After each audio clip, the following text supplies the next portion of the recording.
Salam sejahtera, terima kasih kerana bersama dengan saya di Nazilin Unity Channel. Saudara-saudara sekalian, ini satu lagi perkara yang mengejutkan seluruh rakyat Malaysia. Rupa-rupanya, 3 tuduhan terima wang haram yang dihadapi Muhyiddin masih kekal, kata Peguam Negara. Ini semua gara-gara apabila ada orang kata Muhyiddin telah bebas dan Muhyiddin boleh tidur lena. Rupa-rupanya daripada FMT, menurut Ketua Peguam Negara, 3 tuduhan terima wang haram yang dihadapi Muhyiddin masih kekal walaupun 1 atau 4 pertuduhan telah pun dibebaskan.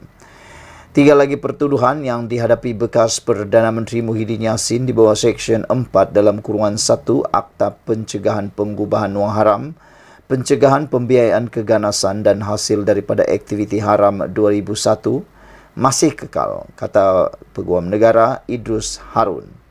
Idrus dalam kenyataan hari ini berkata, kes itu akan disebut di Mahkamah Session Kuala Lumpur pada 19 September ini.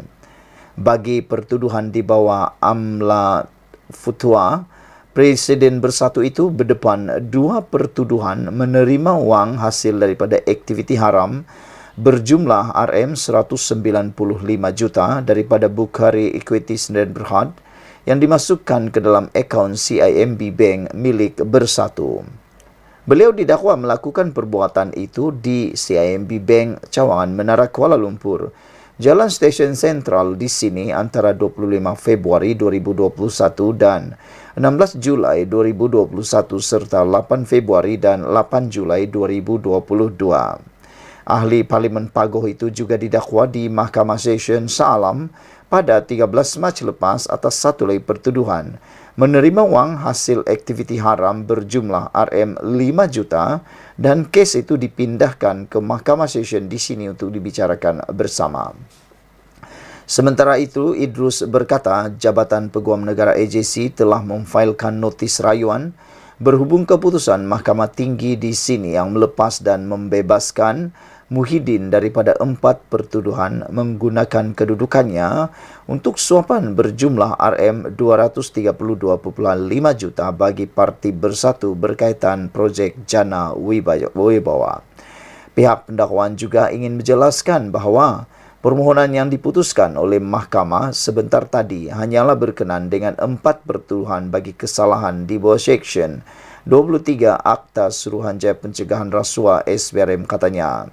Idris berkata demikian ketika merujuk keputusan Hakim Datuk Muhammad Jamil Hussein yang membenarkan permohonan Muhyiddin untuk membatalkan 4 pertuduhan predikat di bawah Seksyen 23 Akta SPRM dan seterusnya memerintahkannya dilepas dan dibebaskan daripada keempat-empat pertuduhan predikat itu. Bagi 4 pertuduhan itu, Muhyiddin sebagai Perdana Menteri ketika itu dan pengerusi Perikatan Nasional PN didakwa menggunakan kedudukan beliau untuk suapan berjumlah RM232.5 juta daripada 3 syarikat iaitu Bukhari Equity Sdn Bhd, Nepturi Sdn Bhd, Mamfor Sdn Bhd dan Datuk Azman Yusof bagi parti itu. Beliau dituduh melakukan perbuatan tersebut di Pejabat Perdana Menteri Bangunan Perdana Putra, Pusat Pentadbiran Kerajaan Persekutuan di Putrajaya antara 1 Mac 2020 dan 20 Ogos 2021. Saudara-saudara sekalian, ini satu perkara yang mungkin tidak akan membuatkan Muhyiddin tidur nyenyak lagi. Sekian dulu Malaysia kita punya, kita jaga sama-sama, cintai Malaysiaku. Bye-bye. Salam sejahtera, terima kasih kerana bersama dengan saya di Nazilin Unity Channel. Beberapa jam selepas Muhyiddin dibebaskan, ini komen daripada pengamal-pengamal undang-undang yang ada di Malaysia yang harus anda ikuti dan ketahuinya. Peguam berkata, pembebasan Muhyiddin cetus persoalan bidang kuasa mahkamah dipetik daripada Malaysia kini. Keputusan mahkamah untuk membatalkan 4 pertuduhan salah guna kuasa dan membebaskan sepenuhnya Muhyiddin Yassin pagi kemarin telah menimbulkan persoalan. Sama ada mahkamah diberi kuasa atau tidak untuk membebaskan tertuduh sebelum saksi dipanggil memberi keterangan. Awal hari ini, Mahkamah Tinggi Kuala Lumpur memutuskan 4 pertuduhan salah guna kuasa terhadap Muhyiddin yang dikaitkan dengan program Jana Wibawa adalah cacat dan tidak selaras dengan Kanun Tata Cara Jenayah CPC. Hakim Muhammad Jamil Hussein berkata, pertuduhan itu tidak mendedahkan buktiran yang mencukupi mengenai kesalahan yang didakwa mengikut Akta SPRM 2009. Beberapa pengamal undang-undang menyifatkan keputusan mahkamah itu pelik, termasuk Peguam Tiara Katrina Fuad. Tiara berhujah, walaupun mahkamah diberi kuasa untuk membatalkan pertuduhan jika ia cacat dan kecacatan itu diputuskan sebelum saksi dipanggil, namun dia tidak pasti jika mahkamah mempunyai kuasa untuk membebaskan tertuduh dalam kes sedemikian. Katanya, kuasa untuk melepaskan dan membebaskan sebelum pemanggilan saksi adalah terhad untuk mengikut undang-undang. Kepada kes melibatkan Seksyen 254 Kanun Tata Cara Jenayah CPC. Itulah perkaranya. Mahkamah membatalkan pertuduhan dan memerintahkan dia dibebas dan dilepaskan daripada pertuduhan yang telah dibatalkan. Itulah yang saya katakan janggal, katanya kepada Malaysia Kini.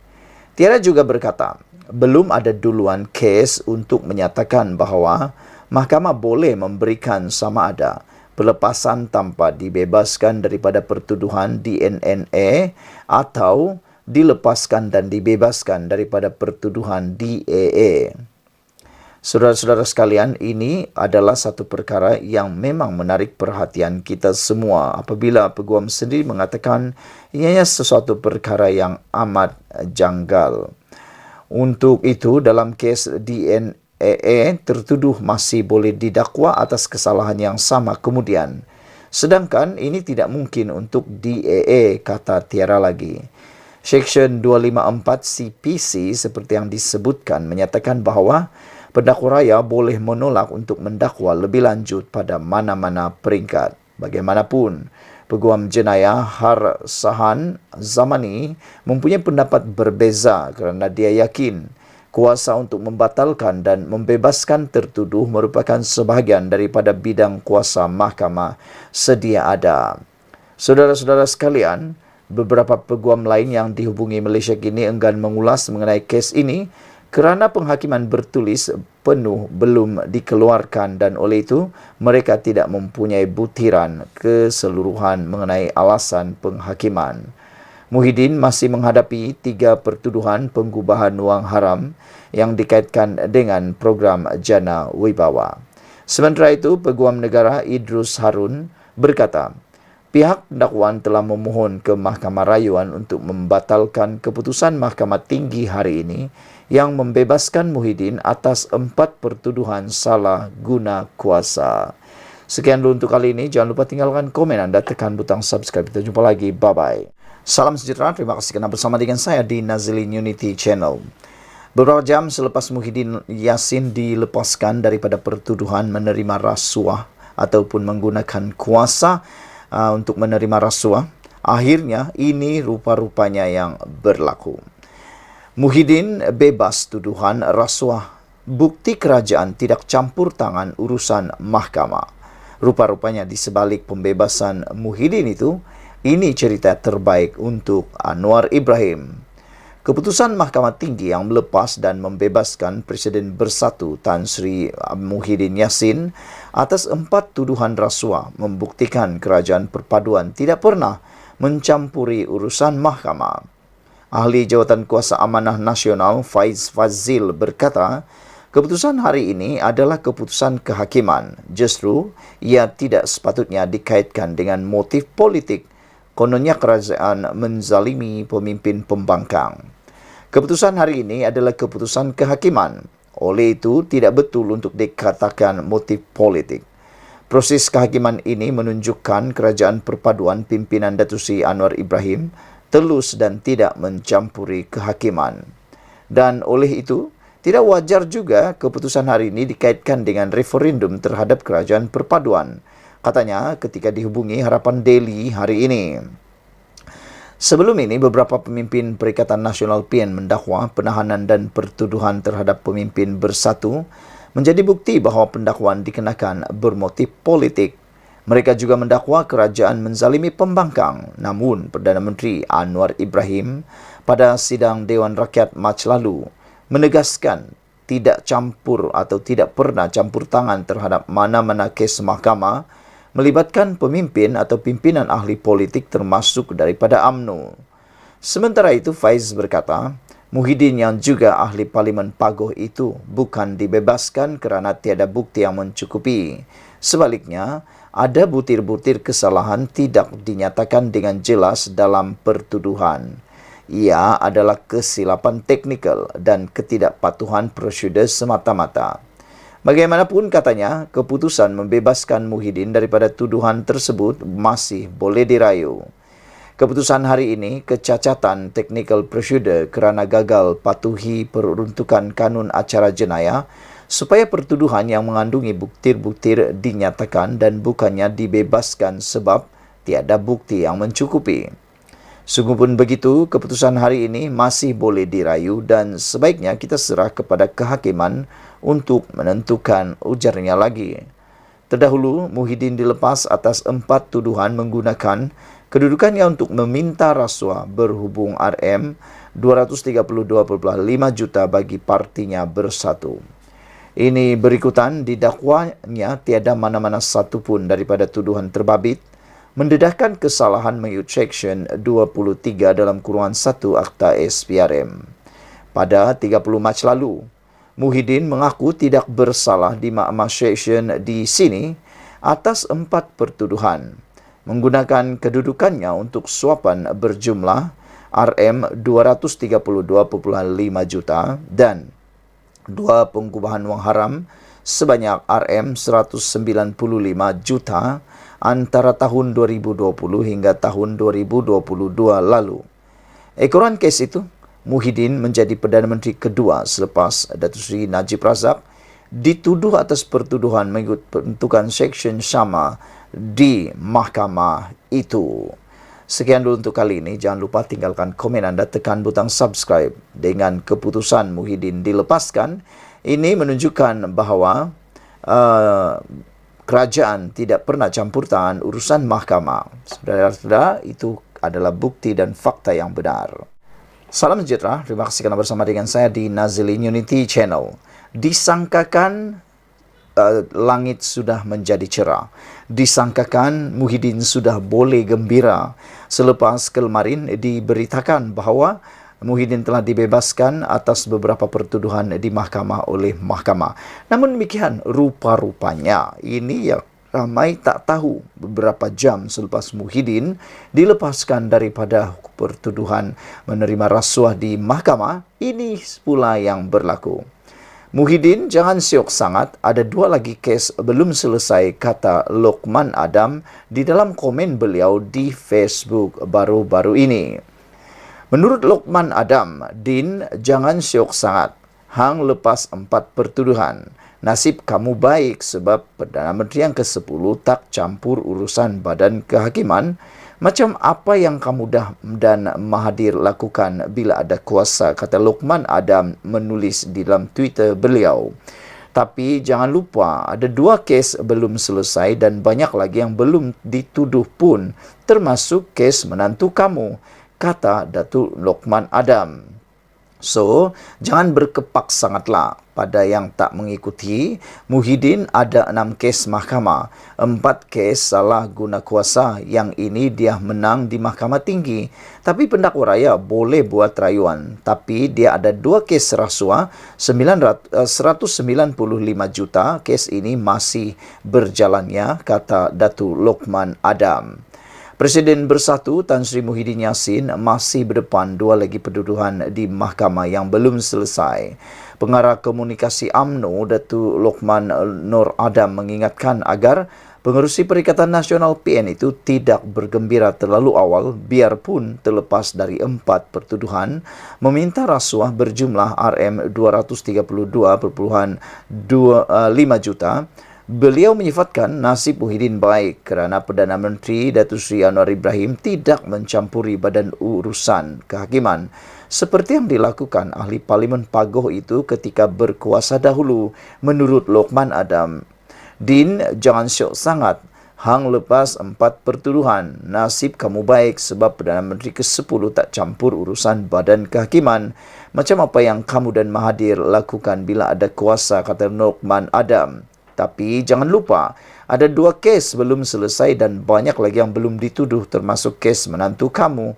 Tambah Lokman lagi. So, jangan berkepak sangatlah. Pada yang tak mengikuti, Muhyiddin ada 6 kes mahkamah. 4 kes salah guna kuasa yang dia menang di Mahkamah Tinggi tapi pendakwa raya boleh buat rayuan. Tapi dia ada 2 kes rasuah RM195 juta. Kes ini masih berjalan ya. Ciap Lokman di laman X.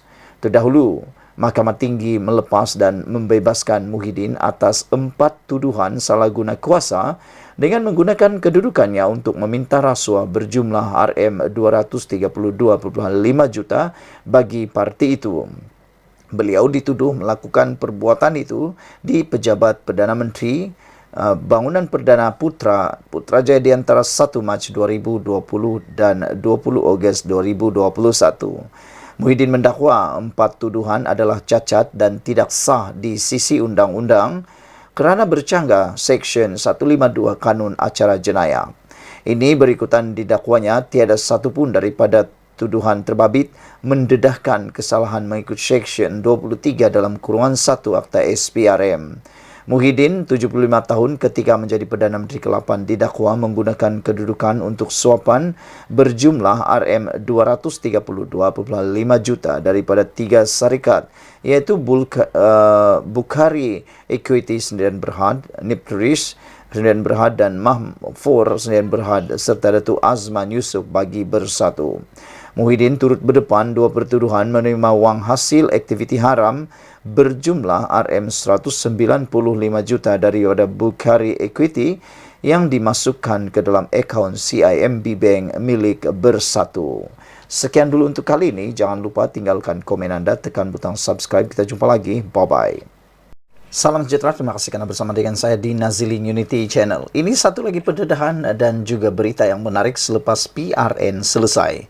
Disangkakan semuanya sudah berjalan dengan baik, semuanya telah berjalan dengan mulus, semuanya telah pun berjalan seperti yang dirancang.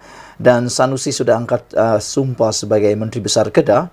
Akhirnya PDRM menyatakan akan panggil Sanusi berhubung pamer kertas undi. Ini gara-gara tindakan Sanusi yang dilihat telah digambar oleh media seakan-akan mempamerkan kertas undi beliau yang telah dipangka. Di Kuala Lumpur, polis akan memanggil Menteri Besar Kedah Muhammad Sanusi Maknor untuk dirakam keterangan kerana mempamerkan kertas undi pada pilihan raya baru-baru ini. Ketua Polis Negara Tan Sri Razarudin Husin berkata, semua pihak perlu memberi peluang kepada polis untuk menyiasat kes ini. Beliau berkata pihaknya akan memanggil Sanusi untuk dirakam percakapan. Siasatan dijalankan mengikut Akta Kesalahan Pilihan Raya 1954. Polis tidak akan menganiayai sesiapa dan kertas siasatan akan diserahkan kepada pejabat peguam negara, katanya pada sidang media selepas majlis serah terima tugas Pengarah Jabatan Siasatan Jenayah JSJ Bukit Aman di sini hari ini. Razarudin berkata bagi membuat pertuduhan ia bukan diputuskan oleh pihaknya, tetapi polis akan membuat cadangan kepada peguam negara selepas melihat keterangan. Kita juga takkan hendak memadai tambah keterangan dan terpulang kepada pejabat peguam negara untuk tuduh atau tidak, katanya lagi. Terdahulu, media melaporkan Sanusi didakwa menayangkan kertas undi kepada petugas media yang membuat liputan ketika beliau menunaikan tanggungjawab sebagai pengundi di SIK Kedah. Saudara-saudara sekalian, perkara ini memang mengejutkan kita semua. Apabila anda dengan tindakan Sanusi yang telah pun dikatakan didakwa menayangkan kertas undi tersebut, walaupun Sanusi telah menafikan tindakan itu sebagai tindakan yang sengaja, kerana menurut Sanusi beliau sebenarnya tidak berniat untuk menayangkan kertas tersebut, tetapi terbuka ketika tergesa-gesa ingin memberikan gambar kepada petugas media. Sanusi berkata beliau dipekena oleh media kerana media yang mengarahkan beliau untuk mengangkat kertas undi itu untuk digambar, tetapi kerana tergesa-gesa, kata Sanusi, maka kertas tersebut terbuka dengan sendirinya dan tidak ada niat untuk Sanusi untuk menayangkan gambar tersebut ataupun menayangkan kertas undi tersebut. Dan menurut Sanusi lagi, beliau kata ada banyak lagi gambar yang telah diambil, tapi kenapa gambar itu juga yang ditularkan, kata Sanusi lagi. Jadi sekarang ini kita tunggu adakah apa-apa keterangan daripada media yang telah mengambil gambar tersebut. Kita menunggu apa jawapan komen daripada media tersebut. Ikuti terus ulasan selepas ini. Selamat datang, salam sejahtera. Terima kasih kerana bersama dengan saya di Nazilin Unity Channel. Ini satu keputusan pendedahan daripada Ketua Polis Negara yang pastinya akan membuatkan Sanusi pening kepala dan Sanusi mungkin akan menyesali perbuatan beliau baru-baru ini. Pada itu, Ketua Polis Negara mengatakan bahawa perbuatan menunjuk kertas undi di pangkah adalah salah. Ketua Polis Negara Tan Sri Razarudin Hussein menegaskan, tindakan menunjukkan kertas undi yang sudah dipangkah kepada umum adalah satu kesalahan mengikut Akta Kesalahan Pilihan Raya 1954. Razarudin berkata, polis akan menjalankan siasatan sekiranya ada pihak tampil membuat laporan polis terhadap kes terbabit. Setakat jam 6 petang kemarin, belum ada mana-mana pihak tampil membuat laporan berhubung perkara itu. Sekiranya ada laporan, kita akan siasat, kata Ketua Polis Negara pada sidang akbar di Bukit Aman pada Sabtu yang lepas. Pada Sabtu yang lalu, media melaporkan Menteri Besar Kedah sementara pada waktu itu, iaitu Datuk Seri Muhammad Sanusi Maknor, didakwa melanggar Akta Kesalahan Pilihan Raya 1954 apabila secara sengaja menayangkan kertas undi kepada petugas media. Perbuatannya mengundang kritikan pengguna media sosial yang berkongsi gambar Muhammad Sanusi mempamerkan kertas undi berkenan ketika gambarnya direkam petugas media sebelum ia dimasukkan ke dalam kotak undi. Pada sidang akbar sama, Razarudin berkata, pihaknya berpuas hati dengan perjalanan pilihan raya negeri PRN yang berlangsung di 6 negeri tersebut. Kita memang sentiasa bersiap siaga. Saya amat berpuas hati dengan penugasan mereka di lapangan, ujar beliau lagi. Namun demikian, seperti yang kita telah tahu, Sanusi kata perbuatan beliau sebenarnya tidak disengajakan. Beliau bukan menayangkan kertas undi beliau, kata Sanusi, tetapi beliau diminta, Sanusi kata beliau diperkena oleh media. Kerana menurut Sanusi, media mahu Sanusi menunjukkan kertas undi itu, tetapi oleh kerana tergesa-gesa, kata Sanusi, kertas itu terbuka sendiri dan waktu itulah media menggambarnya, kata beliau. Dan selain itu, Sanusi juga kata bahawa dalam banyak-banyak gambar yang diambil oleh media, kenapa gambar itu juga yang ditularkan, kata Sanusi. Tapi terpulanglah pada anda untuk menilai gambar tersebut. Dalam ruangan ini saya sisipkan kepada anda keadaan gambar sebenar itu, yang mana Sanusi sedang memegang kertas undi yang telah berpangkah tersebut. Adakah pada pendapat anda ada bekas telah dilipat ataukah memang ditiup angin atau sebagainya? Anda lihat betul-betul gambar itu? Apa pendapat kamu? Cuba perhatikan betul.